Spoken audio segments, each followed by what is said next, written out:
Hola clase, ¿cómo están? En esta presentación voy a hablar sobre el verbo tener. So in this presentation we're going to be talking about the verb tener, which means to have. So tener is an E to IE stem changing verb, or what we call a boot verb, and it's also a go-go verb, meaning that it has a different yo form in the present tense when it's conjugated.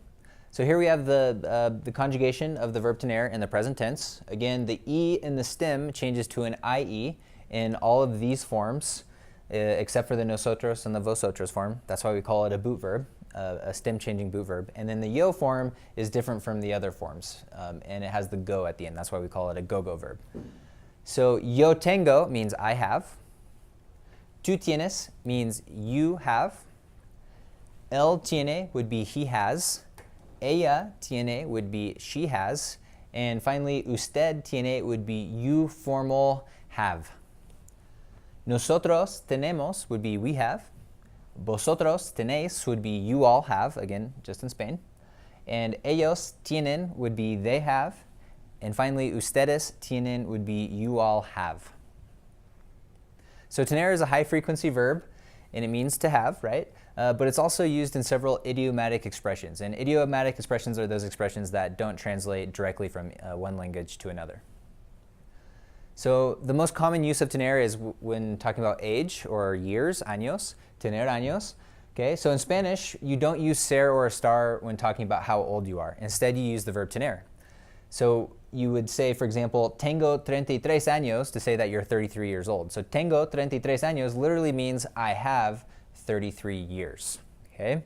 If I want to ask somebody, how old are you? I would say, ¿cuántos años tienes? Which is literally, how many years do you have?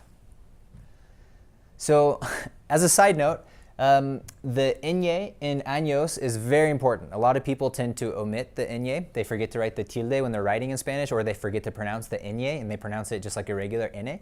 And why is this important? The word año with the ñ is year. But if you accidentally say ano, you're not saying year, you're actually saying anus. So don't say that. Okay, muy bien. So there are several expressions like this where in English we use to be, ser or estar in Spanish, but instead of using the verb to be in Spanish, we actually use the verb to have, tener. So let's take a look at some examples.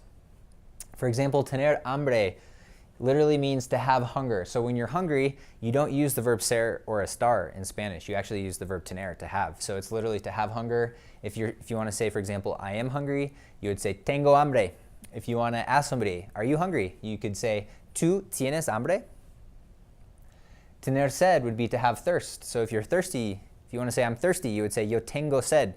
If you want to ask somebody, are you thirsty? ¿Tú tienes sed? Tener frío, if you're cold. If you want to say I am cold, you would say tengo frío. If you want to ask somebody, are you cold? ¿Tú tienes frío? The opposite of that would be calor, to be hot, right? So if you're feeling hot, if it's hot outside, you would say tengo calor. If you want to ask somebody, is it hot or are you hot? You can say tú tienes calor. Tener miedo is to have fear. So in Spanish, we say, if you want to say, for example, I am afraid, you would say tengo miedo. If you want to ask somebody, are you afraid? ¿Tienes miedo? Tener suerte. So you have luck in Spanish, right? So if you want to say, I'm lucky, tengo suerte, for example. Tener sueño is how you would say you're tired. So if you want to say, I'm really sleepy, I'm really tired, you would say tengo sueño. If you want to ask somebody, are you sleepy? ¿Tú tienes sueño? Muy bien. Okay, so those are some examples of the verb tener. I hope you enjoyed. Gracias clase y hasta la próxima.